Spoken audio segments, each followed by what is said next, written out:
Hey guys, welcome back to the channel. I have made the return. I was absent for a while only because YouTube almost kicked me off of my channel, so figured I'll take a break and give this a rest a little bit. And campaigns, elections stuff is starting to come up. So it's a perfect time for me to return and start doing this again. But I will be doing it on a limited basis. I will not, probably won't be doing it every day. If I am, then I am. If not, then I'm not. I'll do it whenever I have time. And there's a bunch of other people that you guys can follow as well. But this is this is interesting, guys. This is interesting. If you can see the headline, it says Middle East Roundup, Syria rejoins the Arab League. So Syria was kicked out 12 years ago. And Obama was trying to take Assad out of the picture. This is what Democrats do. They want to do regime change, constantly regime change. They've been wanting to do with Russia. Because that's what they do. They want instability. That's what they create wars. So the Syria war was created by Democrats, supported by rhinos, and here we are. So Trump came in, kicked out ISIS, gave power back to Syria. Now Syria is going to prevail again. So Syria rejoins the Arab League. So let's read this, then we're going to analyze it a little bit. Syria returns to Arab League. Israel bombards Gaza with air attacks, and it's almost time for the Turkish elections. Here's your roundup for our coverage, written by Abu Bakr al-Shamahi. So he's an editor for Al Jazeera. Prisons full of descendants, hundreds of thousands of people killed, and millions of refugees. Despite all that, Syrian President Bashar al-Assad will find himself once again sitting at the head table alongside his fellow leaders at the Arab League summit in Riyadh later this month. The Arab League re-embrace of al-Assad, despite 12 years of war on his own people, did not come as a surprise. Syria's return to regional favor has been signposted for months, with early normalizers such as the UAE passing on the baton of acceptance to Saudi Arabia, whose foreign minister was recently in Damascus. We're going to stop right there. Okay, so excuse me. Why am I doing a video on this? It's very important. As you guys have been aware, Russia has been fighting with Ukraine. But what's happening in the background, right? What happened in the background? In the background, Biden got screwed by the Arab nation because they laugh at him. Saudi Arabia reduced oil production. We no longer have control over Iraq. We no longer have control anywhere in the Middle East. We gave Afghanistan to Taliban. We're at conflict with Iran. Iran and Russia are allies now. And who came along? China. China, Iran, and Russia are close allies at this point. Saudi Arabia may soon join this partnership. You guys think it's a far-fetched, but let me say why. This is exactly why. Syria being invited back to the Arab League. The Arab nation is uniting as one whole. The Arab nation, they are not the ally of United States. On the surface, they will say, yeah, we're allies because, they get money, they get support. But underneath it all, they are not. Um,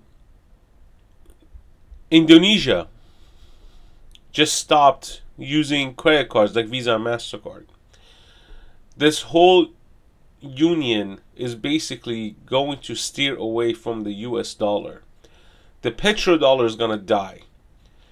And they are going to either use local currencies, or they are going to set up some sort of regional currency or something like euro.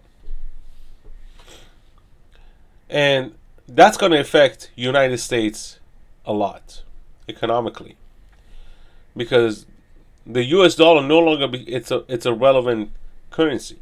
So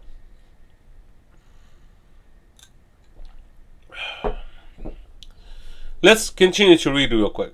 Arab League member states agree. Arab League member states agreed to welcome Syria back into the organization on Sunday. The country had been suspended more than a decade ago, punishment for the vicious crackdown on the Syrian opposition, who had dared to rise up against al-Assad in 2011. But realpolitik, much like al-Assad, has for the moment emerged victorious. With a weak opposition in control of only a small portion of Syria, and a realignment of the regional order after Saudi Arabia patched things up with Iran, the sense in Arab capitals has been that freezing out al-Assad no longer serves a purpose. Will the rest of the Arab League get anything in return? Justice is obviously a non-starter, so the focus instead appears to be on, well, Captagon and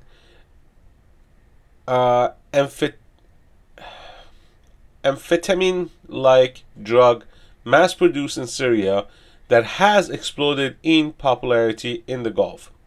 At a meeting in Amman on May 1st, Damascus said it will clamp down on Captagon smuggling.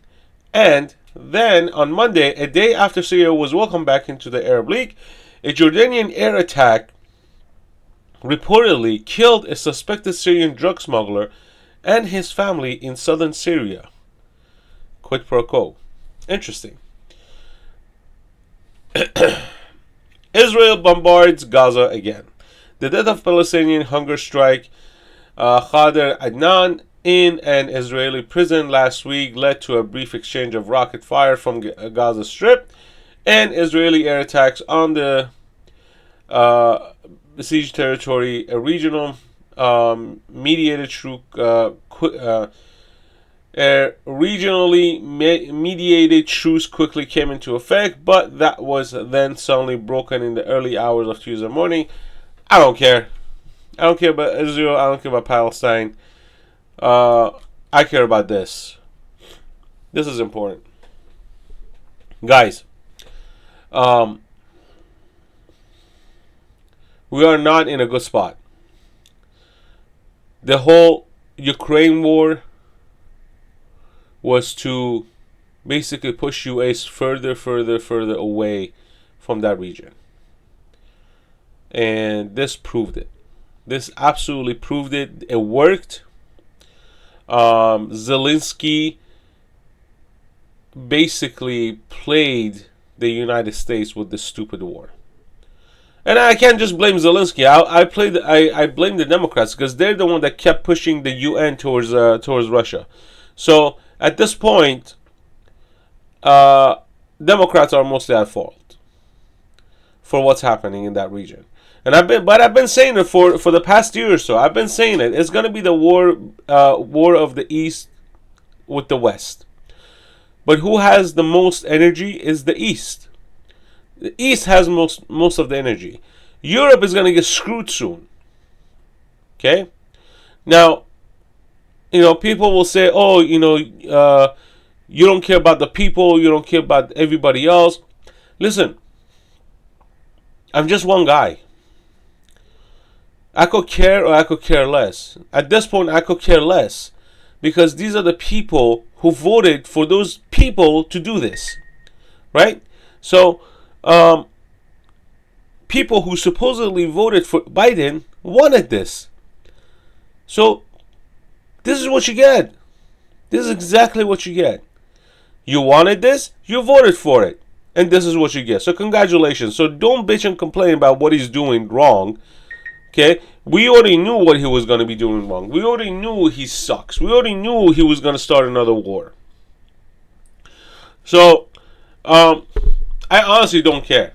I honestly don't give a damn at this point. U.S. is going to go to shit. The East is going to prevail. Russia is going to prevail. China is going to prevail. And we're going to be, basically, we're going to turn into a third world country. Which, most of the blue states are turning to a third world country. So, I'm happy to be back, guys. Leave your comments down below. Share the video. Subscribe. You know the routine. So let me know what you think. Until the next episode. Peace out.